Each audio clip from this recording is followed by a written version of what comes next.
Baik. Bismillahirrahmanirrahim. Assalamualaikum warahmatullahi wabarakatuh. Innal hamdalillah nahmaduhu wa nasta'inuhu wa nastaghfiruh wa na'udzu billahi min shururi anfusina wa min sayyiati a'malina. May yahdihillahu fala mudilla lahu wa man yudlilhu fala hadiya lahu. Asyhadu an la ilaha illallah wahdahu la syarika lah wa asyhadu anna Muhammadan abduhu wa rasuluh. Sallallahu alaihi wa ala alihi wa sahbihi wa man tabi'ahum bi ihsanin ila yaumiddin, amma ba'du. Ikhwah sekalian dimuliakan Allah Subhanahu wa taala, saudara-saudaraku yang dimuliakan Allah. Alhamdulillah, puji syukur kita panjatkan kehadirat Allah.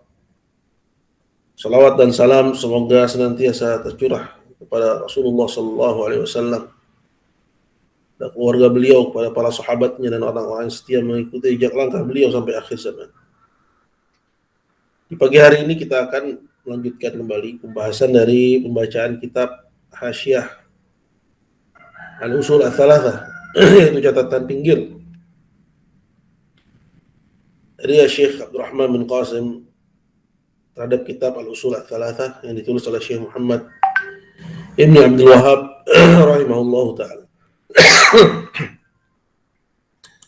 Pembahasan kita dari kitab yang bermanfaat ini sampai kepada penjelasan beliau tentang cara-cara mengenal Allah Subhanahu wa taala. Di mana beliau mengatakan, "Fa idza qila laka bima 'arafta rabbak", apabila kamu ditanya, dengan apa kamu mengenal Rabbmu, faqul bi ayatihi wa makhluqatihi. Maka jawablah itu dengan melalui ayat-ayatnya, itu tanda-tanda kebesaran Allah Subhanahu wa taala, dan juga melalui ciptaan-ciptaannya. Di sini pada catatan pinggir yang ketiga, kata Syekh Abdurrahman mengomentari ay faqul araftuhu bi ayati wa makhluqatihi. yakni katakanlah aku mengenal Allah Azza wa Jalla melalui ayat-ayatnya. Melalui ayat-ayatnya, itu tanda-tanda kebesarannya. Wa makhluqatihi, dan melalui ciptaan-ciptaannya. Allati nasabaha dilalatan ala wahdaniyatihi, yang Allah Subhanahu wa taala nasabaha. Nasabaha artinya Allah Azza wa Jalla tegakkan. Allah Azza wa Jalla tampakkan. Ya, tampakkan ayat-ayatnya itu, tampakkan ciptaan-ciptaannya itu. Dilalatan ala wahdaniyatihi, sebagai bukti yang akan kemahatunggalannya dia, bahwa dia maha tunggal. Maksudnya bahwa dia maha sempurna di sini. Ya, yang dimaksud dengan wahdaniyah artinya dalil-dalil yang menunjukkan bahwa Allah Azza wa Jalla dia maha sempurna. Karena wahdaniyahnya Allah Azza wa Jalla, maha tunggalnya Allah Subhanahu wa taala, itu maksudnya adalah bahwa hanya dia semata yang maha sempurna dari segala macam sisinya. Jadi ayat-ayat Allah Azza wa Jalla, ciptaan-ciptaan Allah Azza wa Jalla, ya, itu semua Allah Subhanahu wa taala tampakkan, perlihatkan seluruhnya sebagai bukti bahwa dia maha tunggal. Wa tafarrudihi birrububiyyah wal ilahiyah, dan sebagai bukti juga akan tafarrudihi. Tafarrudihi di sini dia sama dengan wahdaniyah. Ya, tafarrud, ya, wahdaniyah maksudnya satu. Ya, dari kata fardun. Sebagai bukti akan kemahatunggalannya Allah Azza wa Jalla dalam rububiyah dan juga dalam uluhiyah. Ya. Artinya ayat-ayat Allah Azza wa Jalla, ciptaan-ciptaan Allah Subhanahu wa taala itu semua adalah alat, ya, yang Allah Subhanahu wa taala ciptakan untuk kita. agar kita bisa mengambil darinya ibrah, mengambil darinya pelajaran, mengambil darinya dilalatan, bukti dalam kita mengenal Allah Subhanahu wa taala. Jadi semua yang Allah Azza wa Jalla ciptakan ini semuanya tunduk demi kemaslahatan jin dan manusia. Ya, agar manusia begitu juga jin bisa terarah kepada jalan yang benar. Yaitu menauhidkan Allah Azza wa Jalla dalam rububiyah, dalam juga asma wa sifat, dan juga dalam perkara uluhiyah. Kemudian beliau mengatakan qala wal ayatu, dan ayat-ayat yang dimaksud ayatu dia adalah jam'u ayah. Ayat-ayat itu bentuk jamak, ya, untuk plural. Sedangkan tunggalnya adalah ayat. Wal ayatu, sedangkan artinya ayat itu adalah al-alamah wad dilalah. Adalah tanda dan bukti. Wal burhan wal hujjah. Ya, alasan, argumen. Ya. Itu yang dimaksud dengan ayat. Jadi secara bahasa ayat itu artinya adalah tanda. Dia juga memiliki arti sebagai bukti. Ya, sebagai hujjah, sebagai argumen juga. Kalau wal makhluqat, sedangkan makhluk, ya, makhluqat itu jam'u makhluk. Dia bentuk jamak dari kata tunggal makhluk. Ya, jadi tunggalnya makhluk. Wa huwa ma ujida ba'dal adam. Itu semua yang diadakan setelah tiada. Jadi di alam ini cuma ada di alam ini, ya,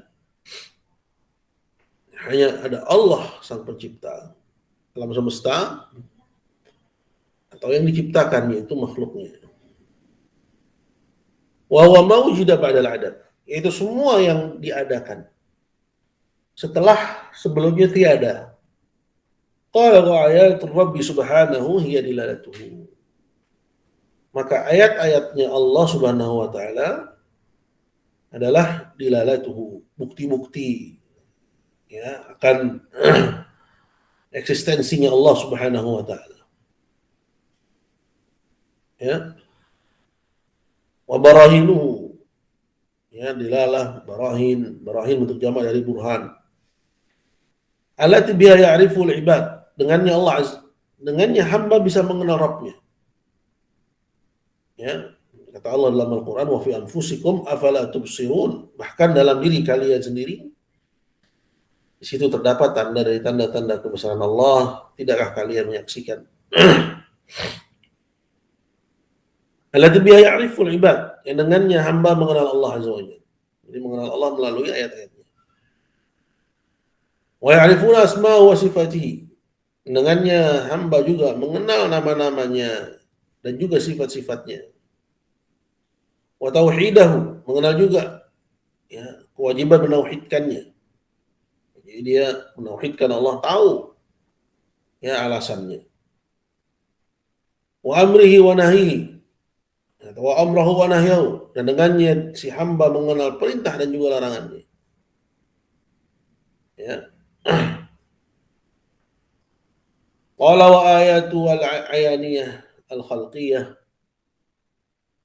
wan nadharu fiha wal istidlalu biha yadullu ala ma tadullu alaihi ayatu al-qawliyah wa sam'iyah.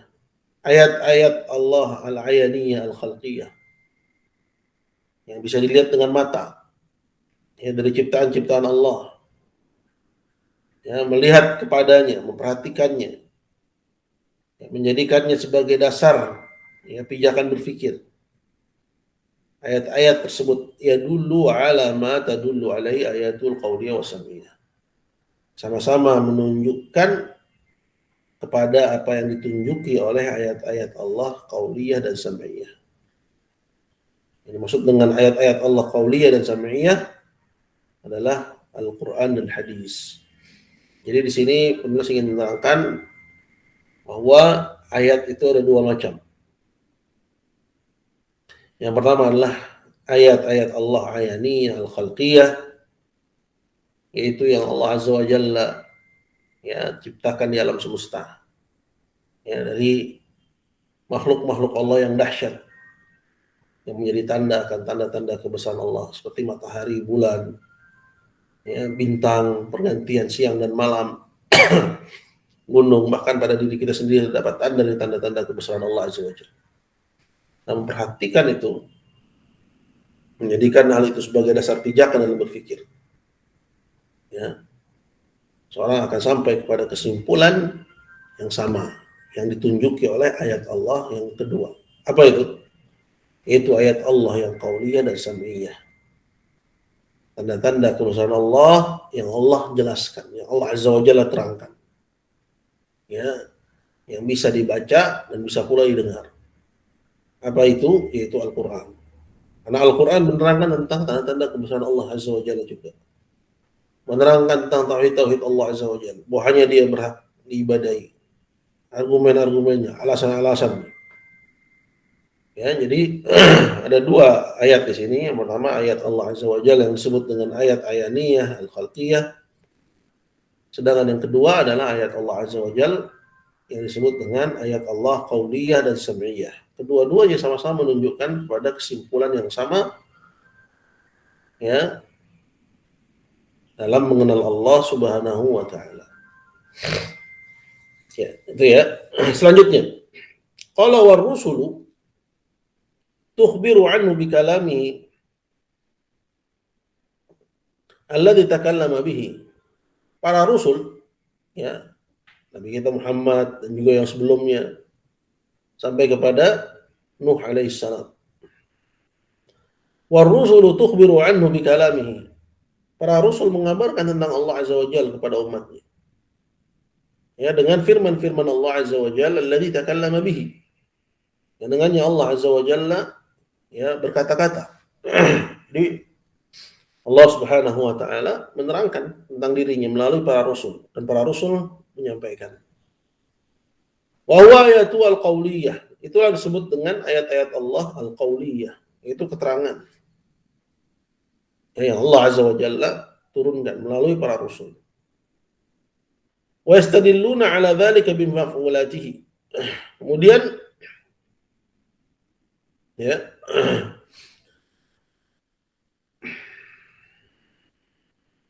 manusia menggunakan akal dan pikirannya. Ya, Allah Azza wa Jalla titipkan kepada kita 3 macam indera. Walladzi khalaqakum wa ja'alakumus sam'a wal absara wal afidah.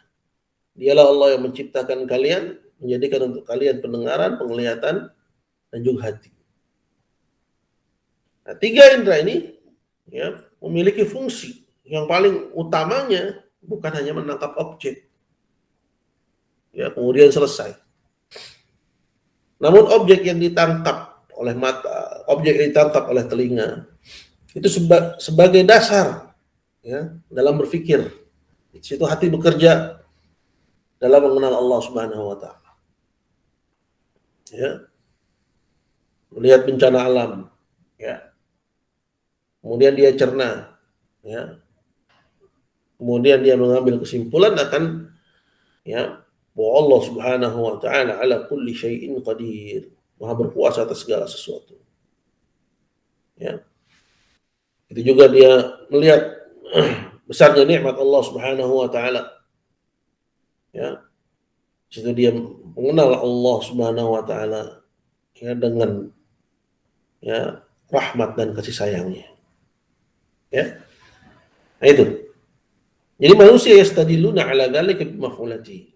Apa yang Allah ciptakan, apa yang Allah Subhanahu wa taala perbuat, perputaran siang dan malam, peristiwa-peristiwa yang terjadi, kejadian-kejadian yang dia dengar. Ya, setiap hari kan kita dengar peristiwa. Yang kemarin banjir di Malaysia. Ya, begitu juga gunung meletus di Semeru. Itu maf'ulat. Ya, apa yang Allah Azza wa Jalla ya itu keputusan Allah Azza wa Jalla. Itu dijadikan dalil ya dalam mengenal Allah, dijadikan landasan berpikir dalam mengenal Allah Azza wa Jalla. Wa yastadilluna ala dzalika bimaf'ulati, dan manusia ya, menjadikan apa yang Allah Azza wa Jalla pilihkan pada ciptaannya ini sebagai ya dasar dalam mengenal Allah Subhanahu wa taala. Allati tashhadu ala sihhati dzalik, sehingga menjadi bukti akan kebenaran ya ayat-ayat Allah qauliyah. Jadi masing-masing dari ayat-ayat qauliyah, Quran dan hadis, begitu juga ya keputusan-keputusan Allah pada ciptaannya ya, apabila dicerna oleh akal yang sehat ya, hati yang bersih ya, itu menunjuki kepada apa yang ditunjuki oleh Al-Quran ya. Ayat kauniyah dan juga ayat syariah. Ayat kauniyah itu yang ada pada ciptaannya, ayat syariah itu Al-Quran dan hadis, itu keduanya sinkron. Allati tashhadu ala sihhati dzalik wa hiya ayatuhu al-ayaniyah ya. Dia disebut sebagai ayat Allah Azza wa Jalla al-ayaniyah, yang bisa disaksikan. Jadi apa yang disaksikan itu menjadi bukti apa yang dikabarkan oleh Allah Subhanahu wa taala. Nah, itu siapa yang bisa mensinkronkan? Itu hati yang bersih, akidah yang lurus. Ya, tapi kalau hatinya rusak, akidahnya berantakan, maka kejadian-kejadian yang dia saksikan itu justru menjadi ya sebab dia menjadi semakin jauh dari Allah. Maka dia bilang ketika kejadian gempa di Aceh saat 24 Desember 17 tahun yang lalu ya, ketika itu ada seorang tokoh liberal di Indonesia, dia malah mengatakan kita tidak mengenal Tuhan yang buas. Dia bilang Allah buas. Nah, ini adalah bahasa yang kurang ajar kepada Allah Subhanahu wa taala. Ya, orang yang beriman akan mensinkronkan. Ya. Allah Subhanahu wa taala dia menunjukkan kekuasaannya, wa annahu ala kulli syai'in qadir. Ya, dia Maha berkuasa atas segala sesuatu, fa'alun lima yurid. Ya, Maha berkuat atas kehendaknya dan seterusnya. Ya. Wah, ini disebabkan karena kemaksiatan, karena dosa, karena kesyirikan, karena kelalaian, dia sinkronkan. Karena ini Allah Azza wa Jalla terangkan dalam Quran. Kemudian apa yang dia lihat, begitu juga ketika dia dapat nikmat, sama seperti ketika dia dapat musibah. Ya, dia sinkronkan apa yang dia dapati dari peristiwa-peristiwa, baik terhadap dirinya atau yang dia lihat saksikan di sekitarnya, dia bisa sinkronkan. Karena emang keduanya sinkron. Ya, sinkron itu apa ya? Cocok, bertemu, sama-sama menunjuki kepada yang ditunjuki oleh Al-Quran. Kalau wal aqlu yajma' baina hadhihi wa hadhihi. Akal mensinkronkan, ya, mengkompromikan apa yang dilihat, apa yang disaksikan, apa yang didengar dari peristiwa-peristiwa dengan yang dia baca dalam Al-Quran. Fa yajzimu bi sihhati ma ja'at bihi rusul. Sehingga orang yang punya akal sehat itu memastikan akan benarnya apa yang dibawa oleh para rasul. Wa tattafiqu syahadatus sam'i wal basar wal aqlu wal fitrah. Sehingga kesaksian pendengaran dan penglihatan itu ketemu dengan kesaksian akal dan fitrah. Wa kullu syai'in min ayati wa makhluqatihi. Ya, wa indaqqa dalun ala wahdaniyati. Semua yang ada dari ayat-ayat dan ciptaan-ciptaan Allah, sekecil apapun dia, semuanya itu menunjukkan akan kemahatunggalannya Allah. Ya, maha sempurnanya Allah dalam rububiyahnya, dalam uluhiyahnya, dalam asma wa sifatnya. Saya sebutkan perkataan penyair seperti yang dikatakan oleh penyair, bahwa ajaban kaifa yu'sal ilahu am kaifa yajhaduhu al-jahidu. Walillahi fi kulli tahrikatin wa fi taskinatin abadan syahidu wa fi kulli syai'in lahu ayatu tadullu ala annahu wahidu. Sungguh mengherankan bagaimana Allah yang Maha Tunggal itu dimaksiati. Am kaifa yajhaduhul jahidu. Atau bahkan gimana bisa ada orang yang mengingkari keberadaannya. Dia jadi maksiati. Ya, dia tahu keberadaan Allah, eksistensi Allah, namun dia bermaksiat kepada Allah. Yang kedua, ya mengingkarinya, ya jahat, juhud, ya menolak.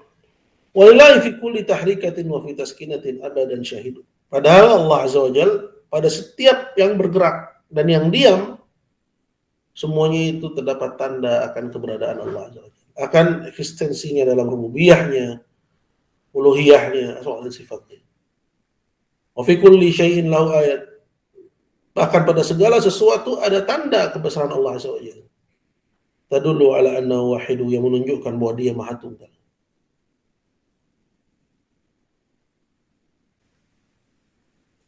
Ya, ini perkataan syair yang lain.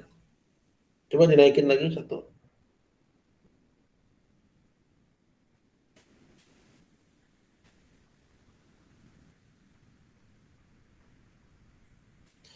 Wa qala al-akhar, dan yang lainnya mengatakan, ta'ammal fi nabatil ardi wanzur ila athari ma sana'al maliku uyuna min lujainin syakhisatin bi absarin hiya adh-dhahabu as-sabiku ala qasabi zabrajadi syahidatun bi anna Allah laisa lahu syariku. Ini ada beberapa kata yang butuh lihat kamus ya.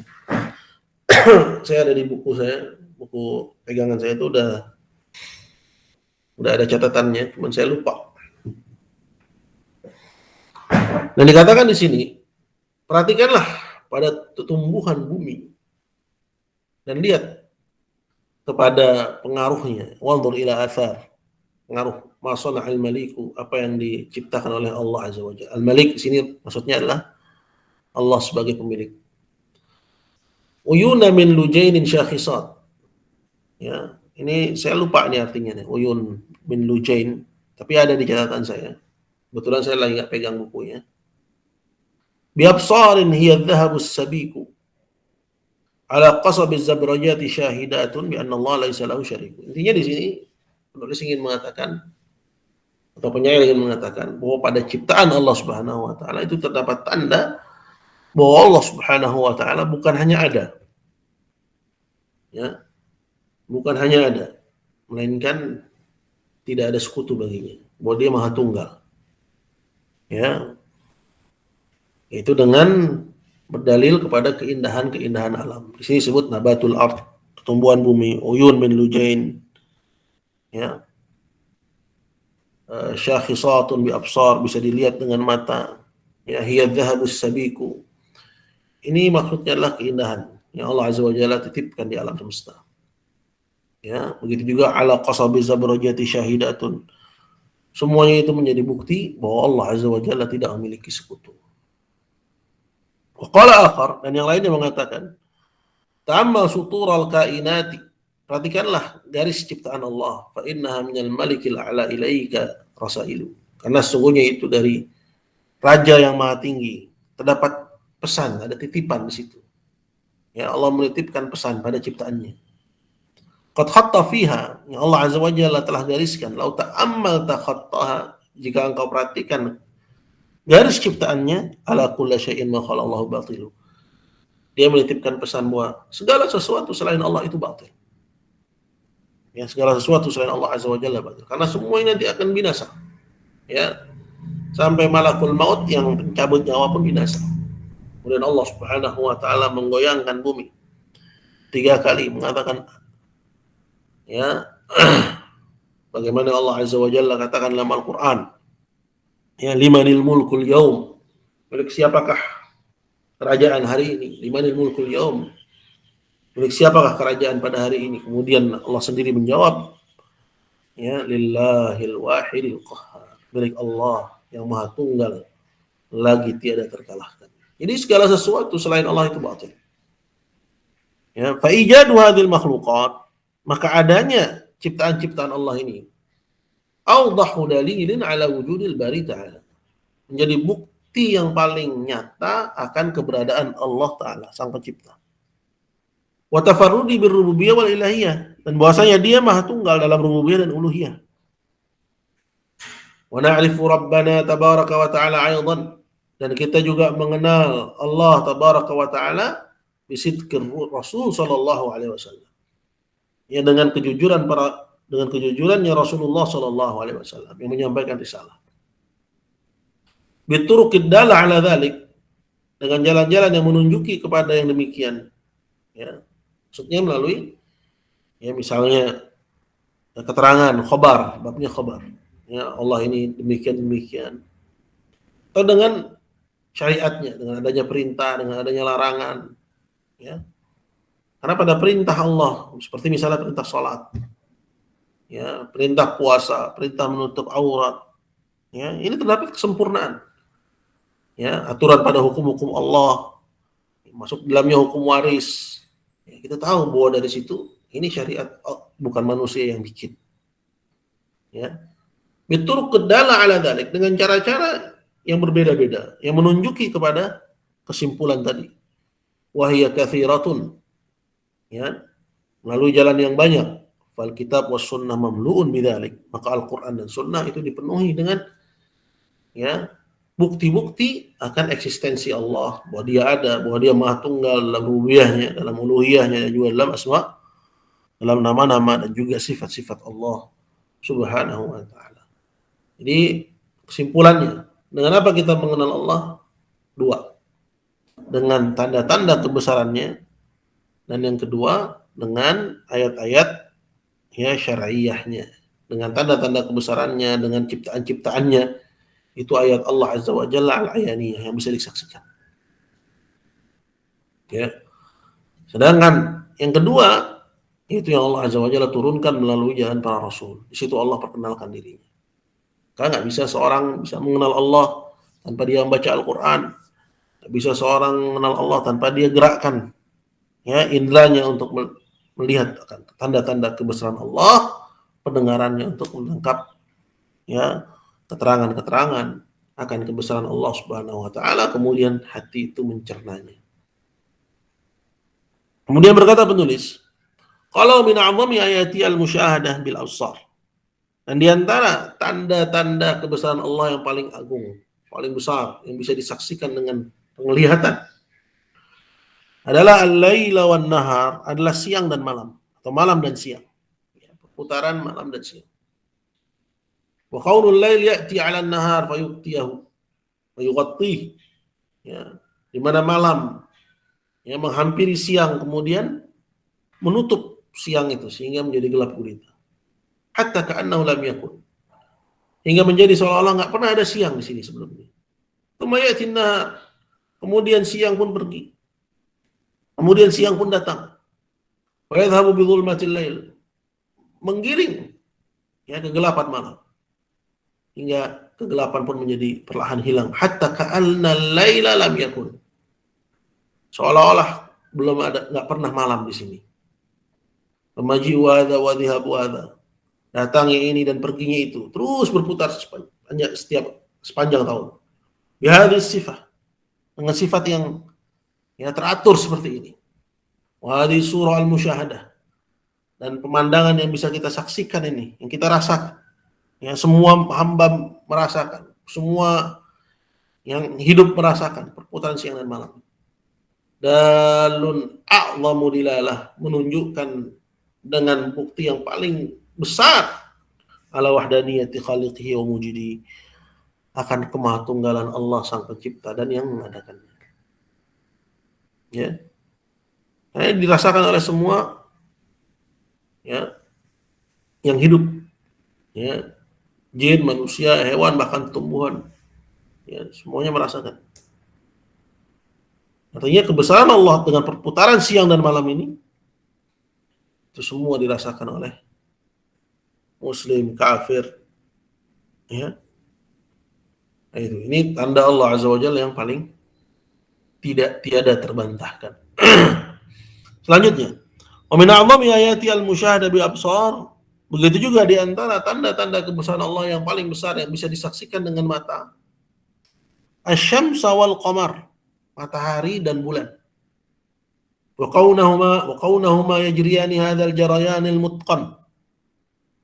Dan juga ya kita menyaksikan bagaimana matahari dan bulan ini berputar ya dalam perputaran yang ya teratur Ya, mutqan itu sempurna. Ya, beredar pada peredarannya.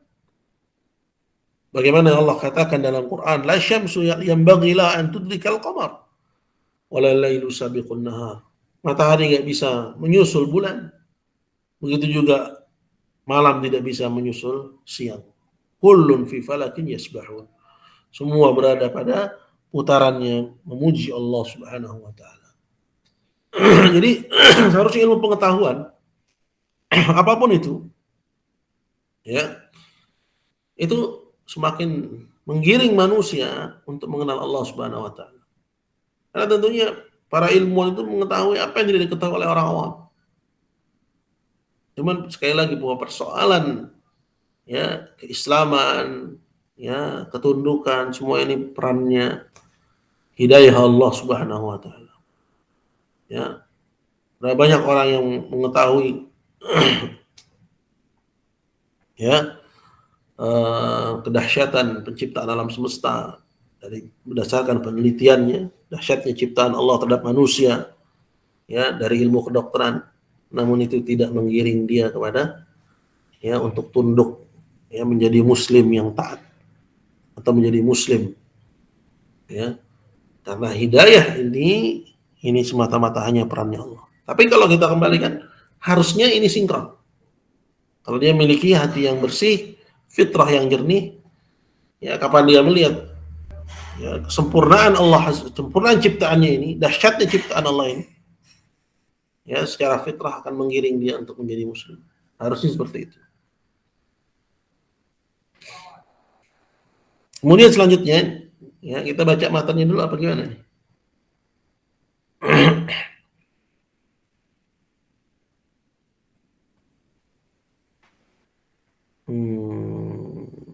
Berarti catatan kaki dulu yang tadi sebelumnya.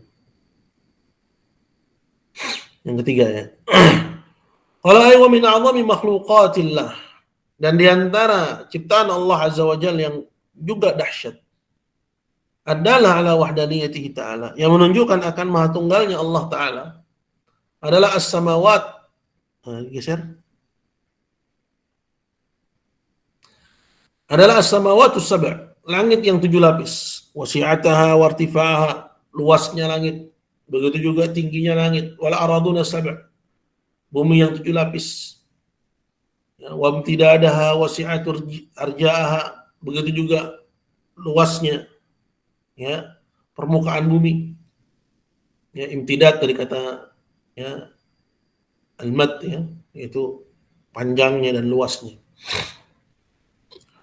Wa ma fis samawati as-sab' min al-kawakib az-zahirah. Begitu juga yang ada di langit yang 7 lapis itu. Dari bintang-bintang yang memancarkan cahaya. Wal ayatil bahirah. Dan juga tanda-tanda kebesaran Allah Subhanahu wa taala yang besar yang Allah juga titipkan di langit. Ya, ada matahari, ada bulan. Ya. Begitu juga ada bintang jatuh. Ya, ada awan, ada petir, kilat, ya, ada gemuruh, guntur. Ini semua tanda-tanda kebesaran Allah. Wa fil aradina sab' minal jibal wal bihar. Begitu juga yang terdapat pada bumi yang 7 lapis ini. Dari pegunungan, ya, gugusan gunung, ya, wal bihar, yaitu ya, lautan, wasnafil makhluqat, dan beragam macam ciptaan-ciptaannya. Ya, yang kita tahu dan yang tidak kita tahu tentunya. Minal hayawanat wan nabatat, dari hewan-hewan dan juga tumbuhan-tumbuhan, wasail makhluqat, dan semua makhluk-makhluk ciptaan Allah. Wa ma bainas samawati wal ard. Begitu juga apa yang ada di antara langit dan bumi. Minal ahwiyah was sahab, dari ruang hampa, ya, awan, wa ghairi dzalik, dan seterusnya. Dalun ala wahdaniyatil bari jalla wa ala. Itu semua menunjuki akan kemahatunggalan Allah sang pencipta jalla wa ala.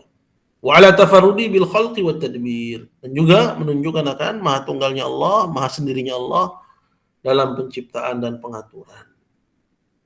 Ya.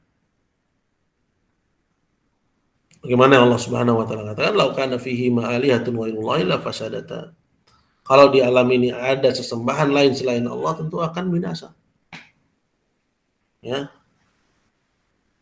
tentu alam semesta ini akan binasa. Nah, dalilnya, ya kita baca matan di sini. Qala wa dalilu qauluhu ta'ala. Dalilnya, ya dalil bahwa mengenal Allah melalui ayat-ayat dan juga ciptaan-ciptaannya. Ya, bahwa pada apa yang Allah ya ciptakan di alam semesta ini terdapat bukti akan keberadaan Allah, Maha Tunggalnya Allah dalam rububiyah, uluhiyah dan asma wa sifat. Dalilnya adalah firman Allah Ta'ala. Allah berfirman, "Wa min ayatihi al-lailu wan-naharu wasyamsu wal-qamar." Di antara tanda-tanda kebesaran Allah adalah malam dan siang, matahari dan juga bulan. La tasjudu lisyamsi wala lil-qamar. Jangan kalian sujud kepada matahari dan jangan pula kalian sujud kepada bulan. Wasjudu lillahi alladzi khalaqahunna. Sujudlah kepada Allah yang telah menciptakan mereka semua. In kuntum iyyahu ta'budun. Kalau betul hanya kepada Allah kalian mengibadahi. Ya, di sini secara tekstual Allah katakan di antara tanda-tanda kebesaran Allah. Malam, siang, matahari dan bulan. Ya. Ini semua adalah tanda-tanda kebesaran Allah yang paling kelihatan dan paling bisa dirasa oleh semua yang hidup, jin, manusia, mukmin dan juga kafir. Ya, kemudian di sini juga terdapat perintah untuk ya atau larangan untuk mengibadahi ya tanda-tanda kebesaran Allah yang agung ini. Jangan beribadah kepada matahari, jangan pula kepada bulan. Kemudian diperintahkan untuk beribadah hanya kepada Allah Azza wa Jalla semata. Coba kita lihat catatan kakinya. Nomor 1.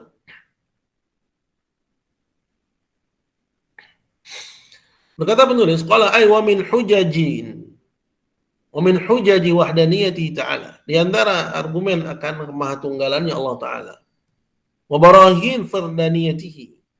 Dan bukti-bukti akan ya keesaannya, fardaniyah. Fard ya satu. Adalah ala ma dzakarahu al-musannif. Yang menjadi bukti atas apa yang disebutkan oleh penulis. Ma ta'arrafa bihi ta'ala ilaina. Adalah apa yang dengannya Allah Ta'ala perkenalkan dirinya kepada kita. Bima narahu min makhluqati. Dengan apa yang kita saksikan.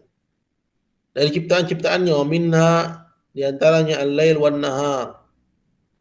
Ya, malam dan siang. Wa maji'u hadha wa dhihabu hadha. Min dalaili qudrati. Datangnya ini dan perginya itu. Adalah diantara bukti-bukti akan kekuasaannya. Wa hikmatihi. Bukti-bukti akan kebijaksanaannya. Adalah ala wahdaniyati. Yang menunjukkan akan kemahatunggalannya. Wasyamsa wal qamar. Begitu juga matahari dan bulan. Makhluqani musakharan. Keduanya adalah ciptaan Allah yang diatur oleh Allah. Daibani yajriyan. Yang dia berputar ya mengikuti ya aturan Allah Azza wa Jalla. Dalani ala tafarudi ta'ala. Keduanya sama-sama menjadi petunjuk akan keesaan Allah Ta'ala. Bil khalq wa tadbir. Bahwa dia semata sang pencipta. Bahwa dia semata yang mengatur. Wa hadha wajhu istidlalil musannif bil ayati hauna. Inilah sisi pendalilan penulis ya dengan ayat ini di tempat ini. Nah, kemudian yang berikutnya Allah Azza wa Jalla katakan la tasjudu lisyamsi wala lil qamar. Penulis itu kata Syekh Abdul Rahman dalam hasyiahnya, lianna sujuda ibaratun an nihayati ta'zim. Karena yang namanya sujud itu adalah ungkapan dari puncak pengagungan. Ya, ekspresi, ibarat itu ekspresi. Ya, ekspresi dari puncak pengagungan. Itu dengan cara kita sujud. Wasyamsu wal qamar makhluqan. Sedangkan matahari dan bulan itu ciptaan Allah mutasarrif fihima. Ya. Allah Subhanahu wa taala berbuat sekehendaknya pada keduanya itu. Ya, ya'tarihi ma'at-taghayyur. Ya, dia bisa berubah. Ya, sesuai kehendak Allah Subhanahu wa taala. Wala yastahiqqani an yusjad lahuma, maka enggak berhak matahari dan bulan untuk kita sujud kepadanya. Ya, kemudian Allah katakan wasjudu lillah Ya, amara ibadahu an yufriduhu bil ibadah wahdah. Di sini Allah Ta'ala merintahkan hambanya untuk ya mengibadahi Allah semata. Maka ma'annahu al-mutafarrid bi khalqil lail wan nahar. Sebagaimana Allah dialah yang Maha Tunggal, Maha Esa, satu-satunya yang menciptakan siang dan malam, matahari dan bulan, wasairil makhluqat, dan semua makhluk yang ada. Fahuwal mustahiqqu an yu'bad wahdahu la syarikalah. Maka dialah satu-satunya yang berhak untuk diibadahi ya semata, tidak ada sekutu baginya. Baik, kita lihat yang atasnya gimana. Kemudian halaman berikutnya coba lihat. Saya geser ke halaman berikutnya.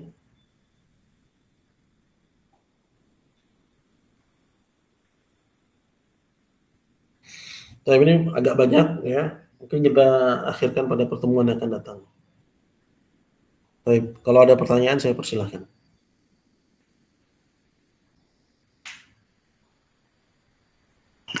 Bismillah, Assalamualaikum warahmatullahi wabarakatuh Ustaz dan juga penuntut ilmu sekalian. Ya, waalaikumsalam warahmatullahi wabarakatuh. Semoga Allah merahmati Ustaz dan juga para penuntut ilmu yang ada. Saya nak bertanya Amin. dua pertanyaan kepada Ustaz.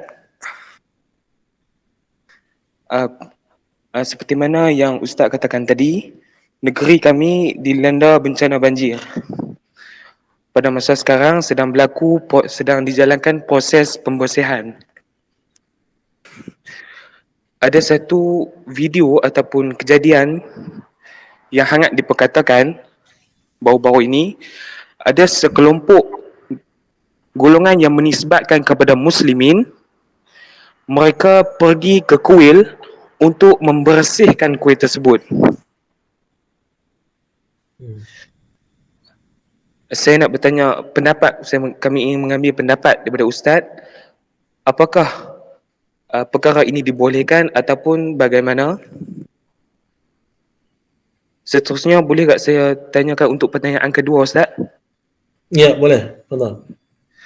Pertanyaan kedua, berdasarkan kejadian tersebut, iaitu golongan muslimin yang membersihkan kuil, apakah pandangan Ustaz mengenai golongan antara tokoh agama yang membenarkan perbuatan mereka yang membersihkan kuil tersebut?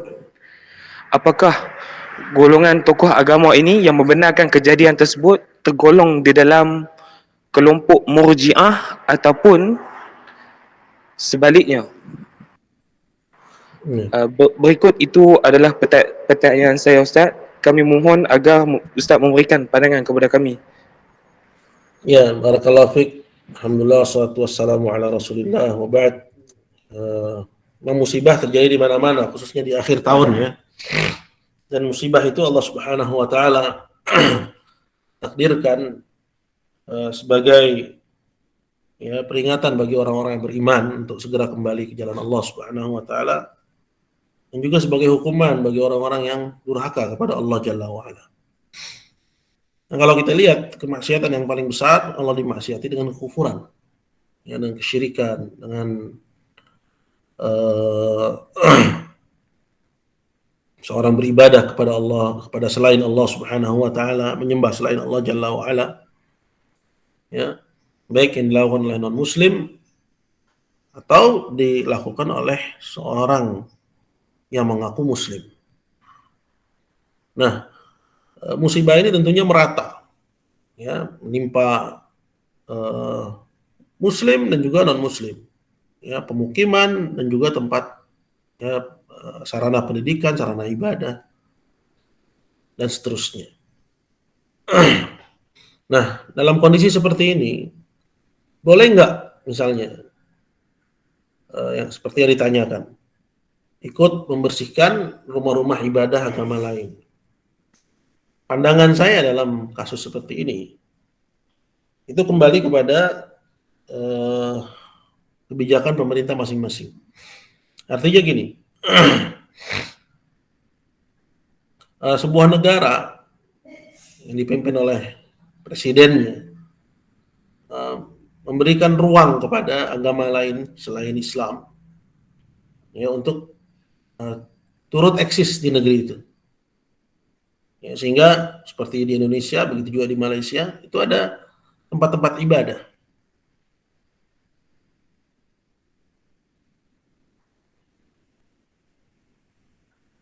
Baik.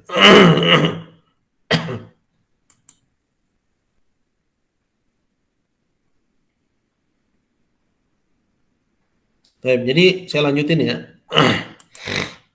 Sebagaimana di Malaysia dan di Indonesia, ya bahkan kadang masjid itu bergandengan sama gereja, ya atau berhadapan-hadapan dengan gereja. Ya. Nah, dalam kondisi seperti ini, boleh nggak misalnya ada seorang Muslim ikut secara sukarela? Maka saya bilang jangan, ya karena persoalan kebebasan yang diberikan oleh negara kepada ya agama selain Islam untuk turut eksis di negeri tersebut ini perannya pemerintah. Maka ya biarkan pemerintah yang mengutus ya utusannya, ya mengutus petugas kebersihannya untuk ikut bersih-bersih. Adapun kita cukup kita bantu kaum muslimin atau non muslim juga boleh dibantu dalam hal ini. Ya, boleh pula kita ya, atau bahkan dianjurkan untuk ya ikut membersihkan tempat-tempat ibadah kaum muslimin, ya merenovasi rumah-rumah yang rusak dari baik muslimin atau non muslim. Adapun tempat ibadahnya non muslim ini biarkan pemerintah yang pegang, ya biarkan pemerintah yang mengutus utusannya, eh, menugaskan petugas kebersihannya, petugas renovasinya untuk bekerja di situ karena dia bekerja dengan kepada pemerintah. Adapun muslim jangan ikut bekerja secara sukarela. Karena bisa jadi dan memang bisa dipastikan ya bahwa yang namanya bencana itu disebabkan karena dosa. Sedangkan dosa itu yang paling besarnya adalah kesyirikan. Ya. Kemudian bagaimana ya pendapat ya, tentang orang yang membolehkan itu? Apakah dia termasuk bisa dikatakan murjiah? Saya rasa ini masalahnya kembali kepada perbedaan sudut pandang. Jadi tidak ada kaitannya dengan perkara uh, ibaratnya ini murjiah atau itu khawarij, ya, ini tidak ada kaitannya ke sana, ya. Tapi kembali kepada masalah fikih saja, ya, kembali kepada masalah fikih dan perbedaan sudut pandang dalam melihat persoalan, ya, sehingga mungkin ada orang yang mengatakan boleh, ya, sebagai wujud dari uh, kemanusiaan, ya. Tapi saya lebih memilih kalau sukarela jangan. Ya sukarela, artinya tanpa ada penugasan dari pemerintah. Ya berbeda kalau memang dia memang petugas kebersihan negara, ya, yang memang digaji oleh negara, itu maksudnya menjadi tugas dia. Maka ini perannya negara sebenarnya. Adapun kita sebagai muslim secara sukarela lebih baik tidak. Itu lebih selamat daripada kita ikut terjun dalam membersihkan tempat-tempat ibadah atau ikut membangun kembali tempat-tempat di situ Allah Azza wa Jalla dimaksiati. Ya, nah biarin aja dia rusak, biarin aja dia hancur. Seharusnya begitu. Ya, dengan bencana alam Allah Subhanahu wa taala jadikan tempat-tempat peribadatan kepada selain Allah itu hancur. Hancur juga. Jangan dibangun. Kenapa? Karena di situ Allah dimaksiati, jangan dibangun lagi. Ya, jangan ikut dibersihkan lagi. Kenapa? Karena nanti kalau dibersihkan orang-orang kembali bermaksiat kepada Allah, kembali berkufur kepada Allah di tempat tersebut, kembali nyembah selain Allah. Itu maksudnya. Tapi kalau misalnya pemerintah yang menugaskan, ya ini persoalan lain. Allahu a'lam.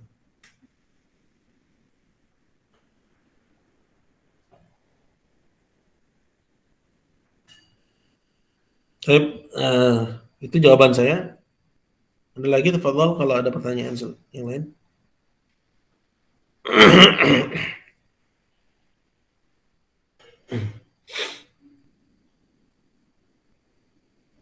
Jadi semoga bisa difahami ya. Ini nggak ada kaitannya dengan ya ya alhamdulillah ada kaitannya dengan persoalan bahwa yang membolehkannya masuk ke dalam kategori murji'ah atau sebaliknya, tidak ada kaitannya. Allahu a'lam. Cuma kalau kita berpikir seperti tadi, kalau dibersihkan, dirapikan, kembali orang akan beribadah kepada Allah, kepada selain Allah di situ. Seperti misalnya Candi Borobudur di Indonesia, di Jawa ya. Itu Allah Subhanahu wa taala sudah kubur dia. Ya dengan peristiwa bencana alam sehingga ya di abad-abad ke-18 ya, di masa-masa Diponegoro itu ya, atau bahkan sebelumnya itu nggak dikenal Jawa itu selain Islam. Nggak dikenal di Jawa itu. Jadi kalau orang bilang saya Jawa itu maksudnya Muslim gitu. Sampai sebegitunya dulu, sampai sebegitu kuatnya Islam di Jawa. Ya, kamu apa agamanya? Saya orang Jawa. Maksudnya saya Muslim. Jadi jawab saya ini di Jawa maksudnya saya Muslim gitu ya. Sampai seperti itunya. Para sejarawan mengatakan bahwa Islam begitu kental di Pulau Jawa. Sampai-sampai Borobudur itu diterbengkalaikan. Bahkan orang nggak tahu di mana letaknya. Borobudur yang menjadi salah satu dari 7 keajaiban dunia ya. Itu bahkan orang nggak tahu di mana letaknya. Kenapa? Karena tertimbun dan manusia mengabaikan begitu saja. Ya, mereka nggak mau memugarnya. Sampai datang Stafford Raffles, ya, Stafford Raffles yang datang ke bumi Nusantara, ya, untuk menjajah ya, negeri Muslim. Ya, mulai dia melakukan pemugaran. Dia melakukan pencarian, penggalian, ada pemugaran, kemudian dia bagusin lagi. Ini kan sama aja. Ya. Allah timbun itu dengan bencana, kemudian kita malah ikut membersihkan. Sama seperti Stafford Raffles ya, yang mencari keberadaan di mana Borobudur melalui data sejarah, kemudian ketemu, kemudian dia pugar kembali. Sekarang jadi tempat ibadahnya ya orang-orang ya apa ya, candi Buddha ya. Ya. Tempat mereka beribadah kepada selain Allah Subhanahu wa taala. Allah Azza wa Jalla dimaksiati, Allah Azza wa Jalla dikufuri di situ. Itu ya, secara prinsipnya ke situ. Allahu a'lam. Baik, ada lagi? Kami khawatir dengan kejadian ini menambah lagi kemurkaan Allah. Ya, iya tentu itu yang mengkhawatirkan. Ya, makanya kita menghindar dari tempat-tempat ya kemaksiatan tersebut. Ya, menjauh. Kita tidak perlu kita ikut ya turut andil ya dalam pembersihan atau pemugaran kembali, ya merenovasian kembali tempat-tempat kemaksiatan. Allahu a'lam. Baik, ada lagi pertanyaan? Fadhal kalau ada pertanyaan.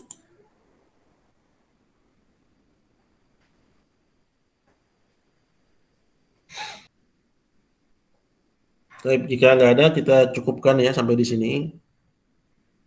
Ya semoga apa yang ya kita simak bersama ini bermanfaat dan menambah kepada kita ilmu kita, ketakwaan kita kepada Allah Subhanahu wa taala. Innahu waliyyu dzalika wal qadiru alaih. Kurang lebihnya saya mohon maaf. Kita akhiri. Subhanakallahumma wa bihamdik asyhadu an la ilaha illa anta astaghfiruka wa atubu ilaik. Assalamualaikum warahmatullahi wabarakatuh.